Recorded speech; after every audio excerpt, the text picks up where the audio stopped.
सोचिए, अगर आपको एक ऐसी नौकरी मिले जिसमें सिर्फ एक बूढ़े आदमी की देखभाल करनी हो, रहने के लिए करोड़ों की हवेली, शानदार कमरा और मोटी सैलरी, लेकिन कुछ दिनों बाद आपको पता चले कि इस घर के दरवाजों के पीछे ऐसा रहस्य छिपा है जो आपकी पूरी जिंदगी बर्बाद कर सकता है। तो कहानी की शुरुआत होती है कैरोलिन एलिस से, जो न्यू ऑर्लिन्स के एक अस्पताल में नर्स का काम करती है। कैरोलिन अंधविश्वास, जादू टोना और भूत प्रेत जैसी बातों पर बिल्कुल भरोसा नहीं करती, लेकिन अस्पताल में रोज बुजुर्गों को अकेले मरते देखकर वह अंदर से टूट चुकी थी। एक दिन उसे अखबार में एक अजीब विज्ञापन दिखाई देता है। शहर से दूर दलदलों के बीच बनी एक पुरानी हवेली में एक लकवाग्रस्त बूढ़े आदमी की देखभाल के लिए केयर टेकर की जरूरत थी और इसके बदले बहुत अच्छी सैलरी दी जा रही थी। कैरोलिन बिना देर किए नौकरी के लिए तैयार हो जाती है, लेकिन उसे बिल्कुल अंदाजा नहीं था कि जिस हवेली में वह कदम रखने जा रही है वहाँ सिर्फ एक बीमार इंसान नहीं बल्कि कई साल पुराना एक खौफनाक रहस्य उसका इंतजार कर रहा था। अगली ही सुबह कैरोलिन अपनी कार लेकर उस एड्रेस पर निकल पड़ती है। रास्ता जितना आगे बढ़ता है माहौल उतना ही सुनसान और खौफनाक होता चला जाता है। हर तरफ घने जंगल, मटमैला पानी और पेड़ों पर लटकती हुई अजीब सी बेलें दिखाई देती हैं। यह जगह शहर से पूरी तरह से कटी हुई है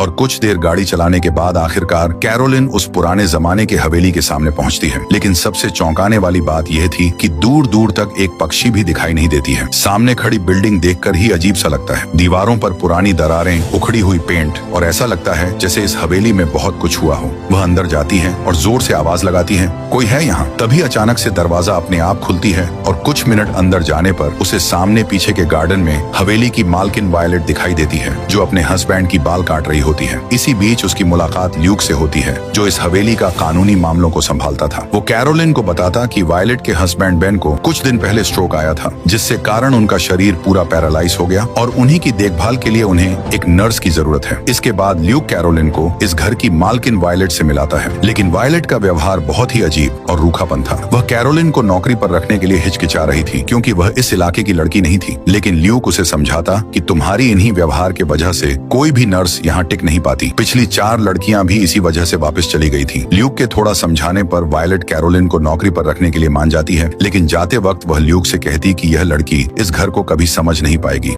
उसके जाने के बाद कैरोलिन ल्यूक से पूछती, मैं इस घर को समझ नहीं पाऊंगी, इस बात का क्या मतलब था? इस पर ल्यूक उसे समझाता है कि दरअसल बेन के बीमार होने के वजह से वायलेट बहुत परेशान है, इसलिए वह ऐसी बातें करती रहती है, लेकिन इसका तुम टेंशन मत लो, तुम्हें अपना सैलरी वक्त पर मिलता रहेगा। इसके बाद अगली सुबह कैरोलिन शहर से अपना सारा सामान लेकर हवेली के लिए निकल जाती है। रास्ते में उसे एक पेट्रोल पंप दिखाई देता है और जब वह पेट्रोल भरने के बाद पैसे देने के लिए दुकान की तरफ गई तो उसकी नजर नीचे जमीन पर गई। दरवाजे के ठीक नीचे लाल रंग की ईंटों का पाउडर से एक सीधी लाइन खींचा गया था। कैरोलिन के लिए यह अजीब था, लेकिन फिर भी वह उसे अनदेखा करके अंदर चली जाती है। अंदर का नजारा देखकर कैरोलिन की रूह कांप गई, क्योंकि दुकान के अंदर हड्डियां के ताबीज, मगर